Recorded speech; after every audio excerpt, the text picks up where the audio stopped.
We're transforming this 20-foot shipping container into a tiny house for my mom. With the roof structure done and the exterior painted, it's time to get this thing dried in. In this video, we're gonna install the windows, the solar panels, and a complete off-grid power system. Okay, what do we need to do? Actually, I can't. Go. Ah, my mouth is bleeding, but it didn't knock a tooth out, and it was really close. What day is it? It's window day. Is this the window dance? Riley's trying to use the fancy new feature on our Ford where it's supposed to hitch itself up, but it's not going very well. He keeps getting further away from the trailer, not closer. Continue with this trailer. Shift to neutral. Release pedal. Ah! I'm not doing it. It's driving itself.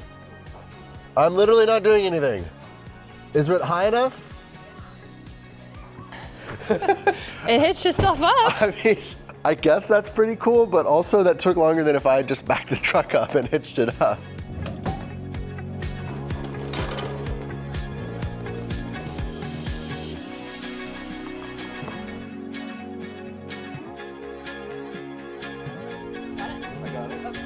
You're gonna step off the trailer like that? Okay.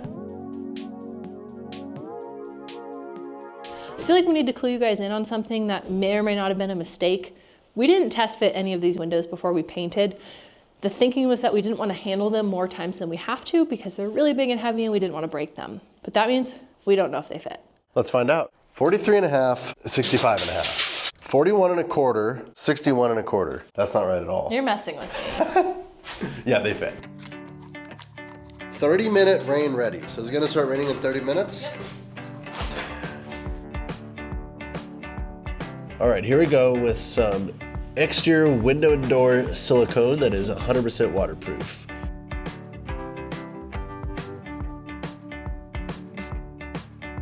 Barely, I already used an entire tube of this stuff.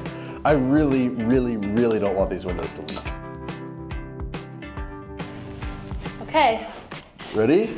Is it gonna fit? I'm nervous. Oh gosh. You get your corner in? Yeah, my corner's in. Is your corner in? Yeah.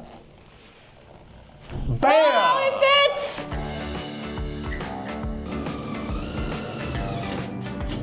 This is awesome. Okay, I have not seen this window yet because Courtney and Karen said that they had to get it cleaned before I was allowed to look at it. Here we go.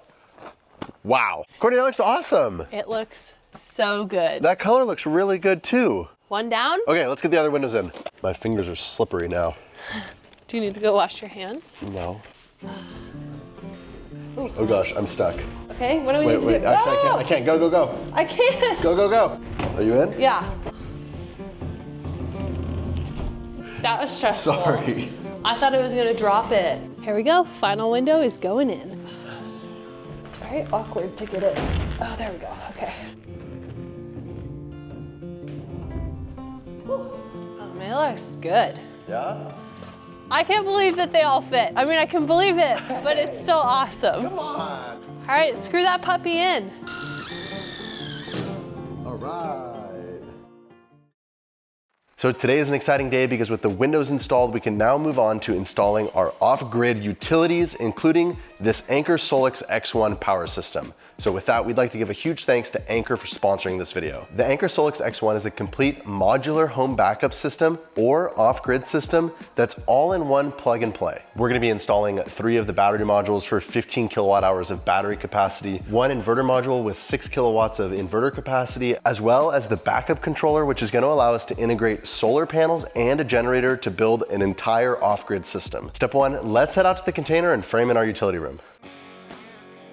If you've been around this channel since the very beginning, then you know we've built a shipping container house before. This is how we did it in there, and I really liked the way it turned out. We're gonna lay down this 2-inch thick foam board continuously across the entire floor, and then put down this 3/4 inch thick tongue and groove subfloor on top of that.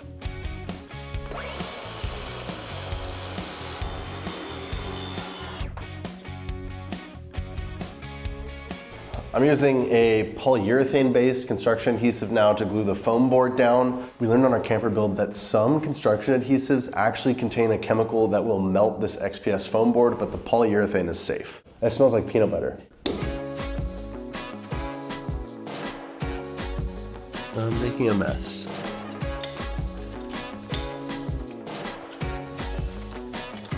Ah! Yo, all of the glue came out the wrong end of the thing. It wasn't the tube's fault, it's that my thingy bobber's broken.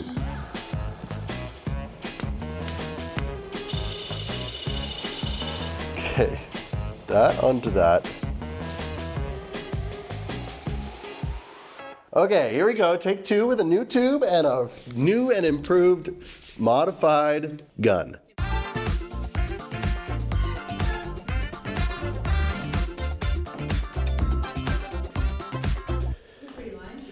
You like that?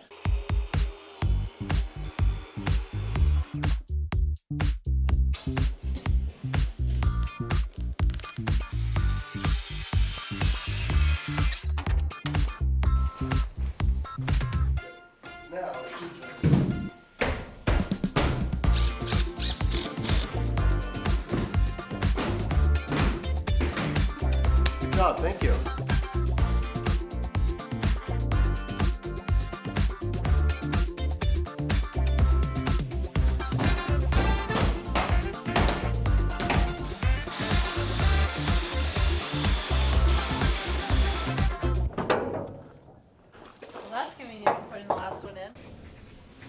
Okay, nice. Now just a little kick, ready? And we're done with the floor. Nice job. And I am feeling floored by the results. I have been holding that joke in since the very first piece of foam went in. We need a place to house all of the power components, the breaker panel, the water stuff, the plumbing, and I thought it'd be cool to frame in a wall right here and then have a shallow room back here for all of our utilities. And to get to them, all we have to do is open up these two double doors and all of the utilities are right there. So we're gonna build what I'm calling the utility room. I couldn't find a tape measure, so I checked my pocket. 3. 9.5.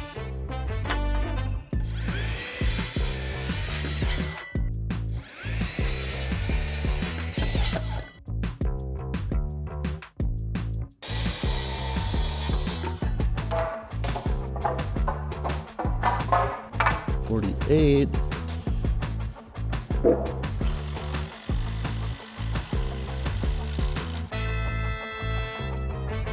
I underestimate this part of the project so much. It sounds so easy. We're just gonna frame a wall today, and then like 4 hours later, and maybe it fits?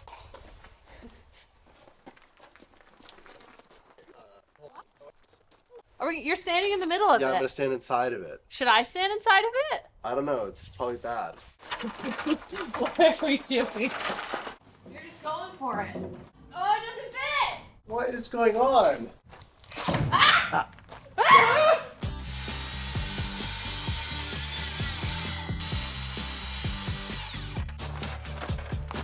Here we go. Take 2. Okay. Oh, it's in. The top of the container up here is actually square tubing. It's like the only place in the entire container where you can actually put screws into it without penetrating the exterior of the container. It's really just gonna hold it temporarily until the rest of the framing can go in, but that way this wall will be secure while we install the electrical stuff. So we're putting up this plywood to just sort of clean up and finish this off before we start mounting all the electrical stuff so that it looks nice. This was called underlayment at Home Depot, but it's super nice. I think it's actually 1/4-inch birch plywood. It was only like 16 bucks a sheet. I've been watching the radar map today, and I think it's about to start pouring rain. Look at this guy.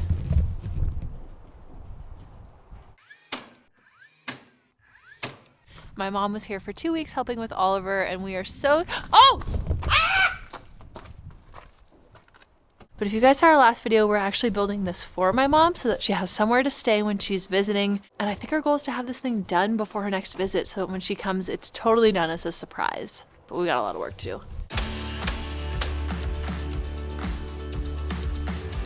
Dang it, it is raining. I wish I had one of those right now. It's hailing now. Okay, it's time to take the baby inside. This hail is huge.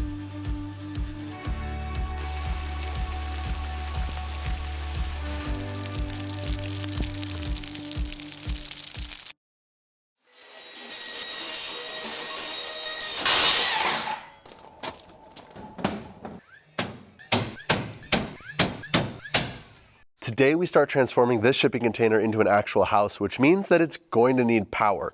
These Anker SOLIX X1 parts have been taunting me since they first got here, and I cannot wait to get them installed.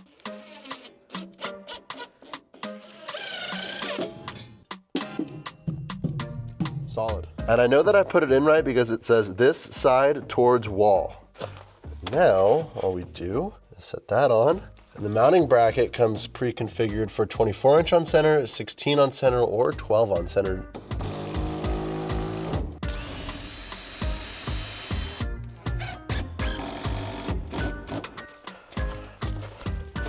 All right, first battery module, and it just slides like that.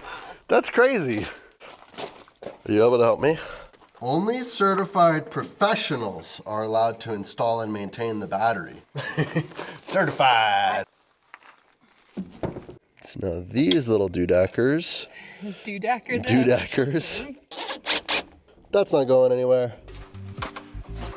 Up, babe. Okay.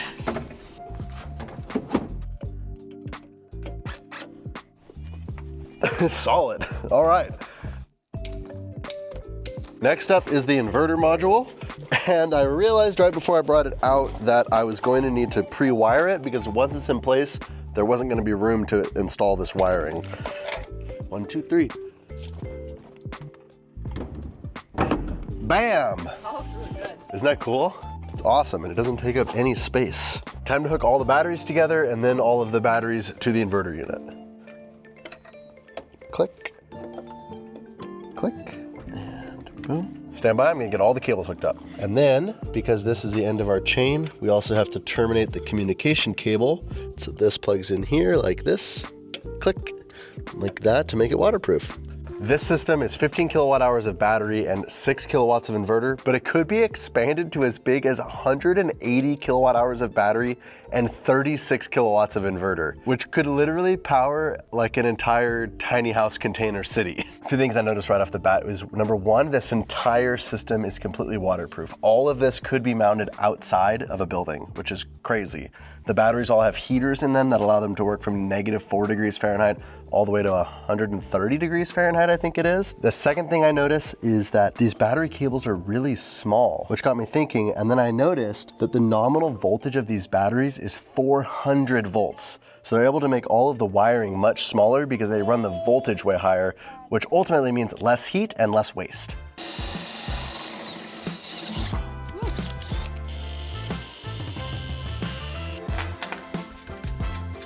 Okay, hold it with your fingers. How much do you trust me?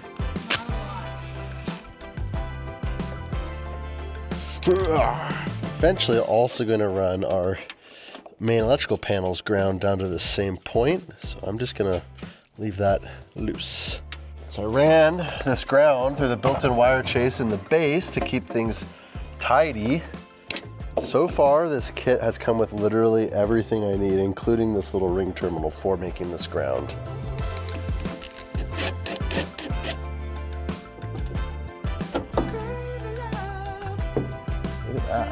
All right, next up is to install the backup controller. This is sort of the hub that controls all of the various inputs and outputs of the Anker system. So we've got power module. This power module is gonna come in here. We have a generator input, we have the solar input, we have the grid input, we have the backup loads and the non-backup loads that come out of here. And this controls when and how all of those different loads connect to each other. All right, there we go. And now the backup controller module is connected to the power modules. The X1 system is compatible with virtually any breaker panel, which means that it's probably compatible with the panel that's already installed in your home. This is just a standard breaker panel that I found at the local hardware store. Like that.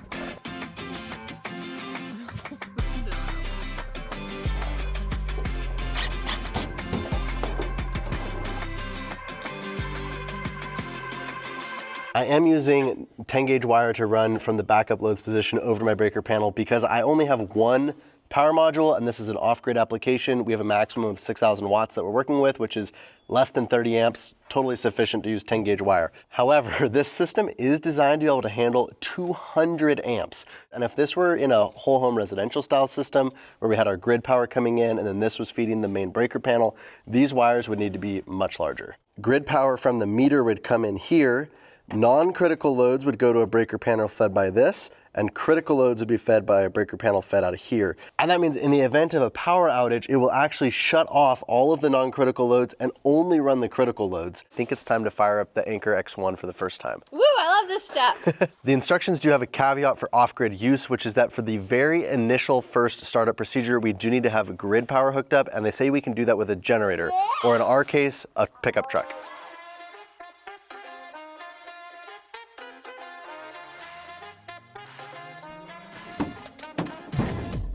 Now I'm just going to temporarily hook up an extension cord into the grid feed that's only going to be here until we get this thing fired up and turned on. I've got an extension cord running into the grid input. I've got the inductive transformers hooked up so that they can sense the amount of electricity coming in and out. And I think it's time to power this thing up for the first time. Here goes nothing. I think this is the first time anyone's ever plugged a shipping container into a truck with a plug. On. On. All right, we got this thing connected online, the firmware updated, which meant we could remove our grid connection from it, and now it is in complete off-grid mode. We're gonna give it the Riley patented skill saw test. Ready? All right. Nice. That means it's ready to power the welder, which means it's time to get the solar panels installed.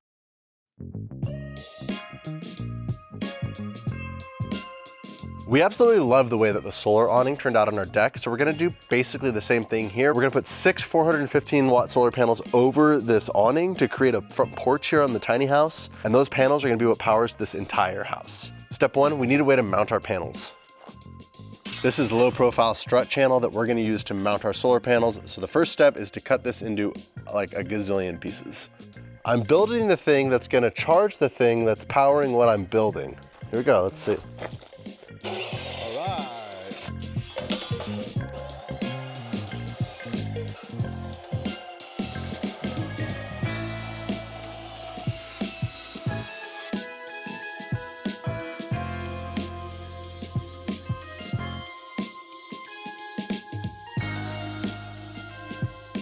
Now that we actually have the solar panels here, wow, look how cool those look. The black on black looks so good. Doesn't it look awesome? The plan is to weld these little pieces of low profile strut to the top of these to then bolt the solar panels in.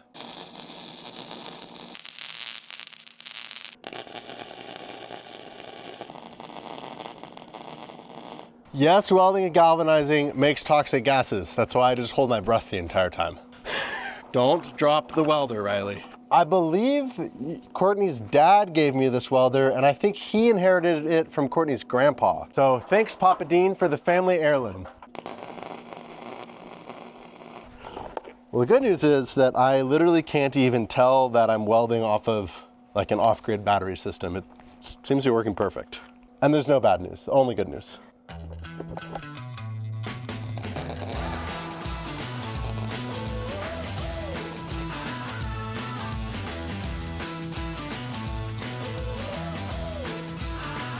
All right, up on the roof.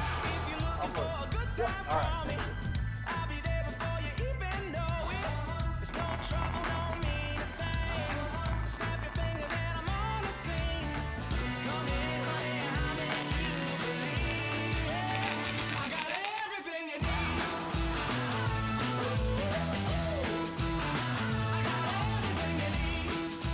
I think we're both kind of avoiding this next step because it never goes very well. These solar panels are heavy, they're super awkward, and I think this is the tallest we've ever tried to install them.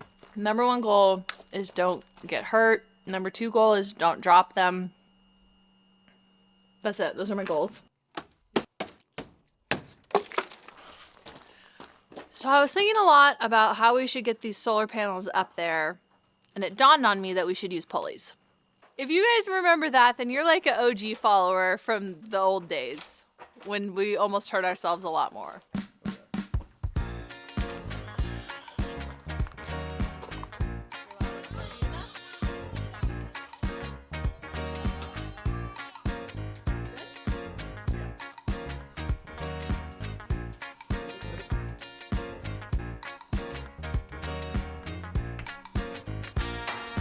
No way, Cord, that worked awesome. Good teamwork. But how does it look? Oh, that's the better question. Oh, you look great. Sing Bailey. Bailey. Bailey. Bailey! Hey, move!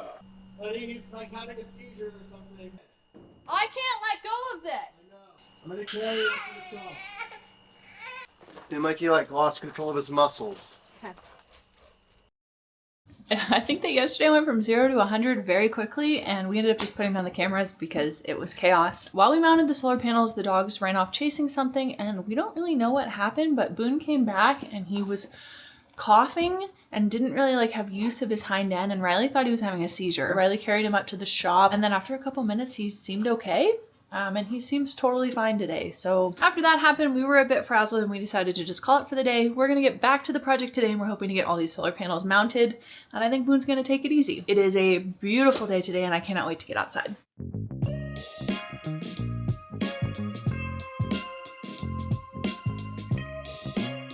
Okay, welcome back. Yesterday, things quickly turned from bad to worse. Here's the problem. These solar panels come with mounting holes already existing on the bottom side of the panel. I'd used the technical spec sheet from the website to design the spacing of my cross members to match up with those holes so that we wouldn't have to drill any holes. We went to install the first panel and the holes didn't line up, and I realized that the hole locations on these panels don't match what's on this manufacturer's website. I went around and around on this, and I think that the easiest solution is just going to be to drill new holes in the bottom of the solar panels. After all, it's only 24 holes. But what do we do about the one we already installed? Yeah, do we pull it down or do we try to drill it in place? I say we try to drill it in place. Yeah.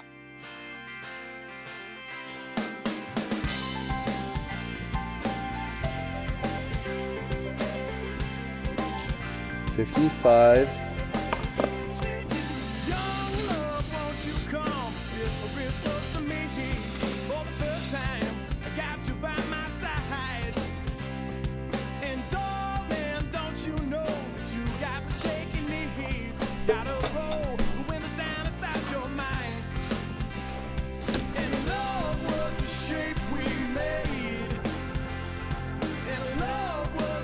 I got it.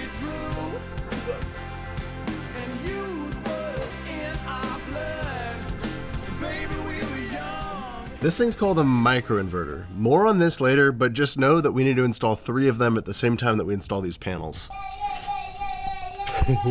Oliver likes them too. What I'm trying to figure out is, do I need washers? The terrifying procedure now of drilling new holes in the right spot while the panel's already up. Nice. DeWalt used to make these drill bits called pilot points, and I can't find them anymore, but it's awesome. I get the small pilot drill and the big hole in one. This panel is fully in, and where it goes, it is square to our string line. Everything is set. Then I straighten the first panel to the second panel, mark the holes in the first panel so that we would know where they go. And I think this is gonna get us lined up perfectly to continue down and have a nice straight line of solar panels. This is a super cool T-strip weather stripping that's intended to go between solar panels. We ended up adding this to our deck solar awning, and it made a huge difference in keeping the water out. But adding it afterwards on our deck was nearly impossible, so I'm glad that this time we're adding it at the same time that we install the panels. Oh, that's so much easier than when we did it on our roof. Oh my gosh. Right now we can just The last ladder setup was a little bit sketchy, or maybe a lot bit sketchy. So we're gonna try this instead. Can you hold more? Yeah. Are you good? Yeah. Okay, I can almost grab it if you lean it. I was getting impatient. I struggled with that bolt for, I don't know, 2 or 3 minutes, and then Cordy just got it on the first shot. Okay. I got it. Woo!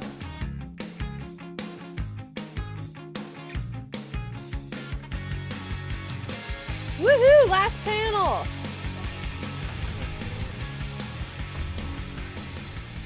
That wasn't as bad as I thought it was going to be, but it's also not something that I want to do every day. And I can't actually believe that today we're probably going to be charging the X1 with solar. We didn't break any of them. I know. What are we going to do with the other 4? Drop it in the comments below. What do you guys want to see us build that uses these other 4 panels? I keep talking about another truck camper or RV or bus.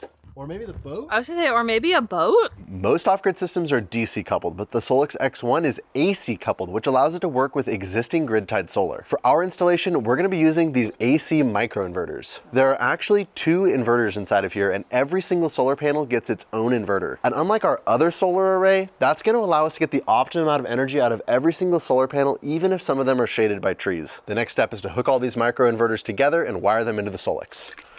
It's really nice having this shelf up here to work on. So this is what's called a trunk cable. And all we're gonna do now is plug the microinverters into this trunk cable, like that. Oh yeah, that's secure. Do not hook the solar panels up yet, not until the end of the wire is connected to the breaker. Otherwise, those would be energized.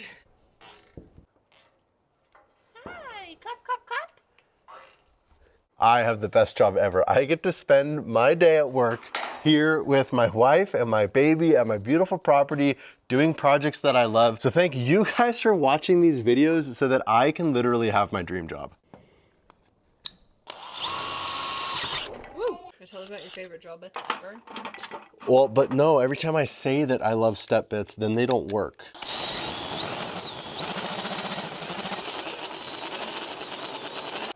We need to go one more. Oh, your mouth's bleeding. So my mouth is bleeding, but it didn't knock a tooth out, and it was really close. I hate drilling holes on top of ladders. Okay, good thing we're done. Do you want to take a time out? Should I? It's kind of bleeding a lot. From where? Your lip? Some secret sauce, also known as silicone.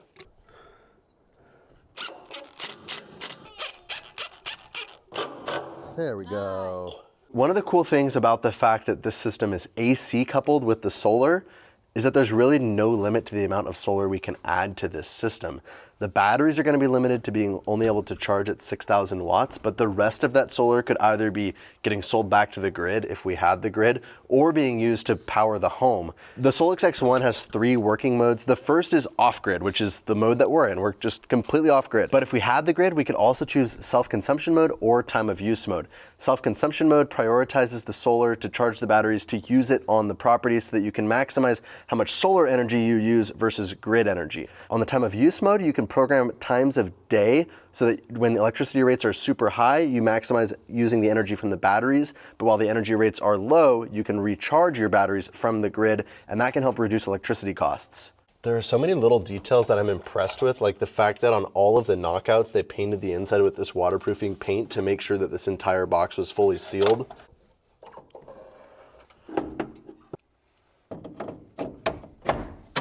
And the solar is grounded. Okay, first panel is getting hooked up. It's always so satisfying hooking up these MC4s. I'm having flashbacks to when we set up our big system because it was the same thing. We worked all day to get everything set up, and then the sun was going down and we just started racing to get wires hooked up so we could at least see it could work. Click, click. Okay, last connection. Oh, and that microinverter's online. It's charging. Yeah, into the battery, we're getting 300 watts. It's charging. We are taking power from the sun and we are putting it in a battery system. That is so cool. With the solar panels mounted and the SOLIX X1 system installed, we are one step closer to having a fully self-sufficient off-grid tiny home. I'd like to give a huge thanks again to Anker for sponsoring this video. If you'd like to learn more about all of their products, including the X1, head to the link in the description below. Thanks for watching, and we'll see you next time.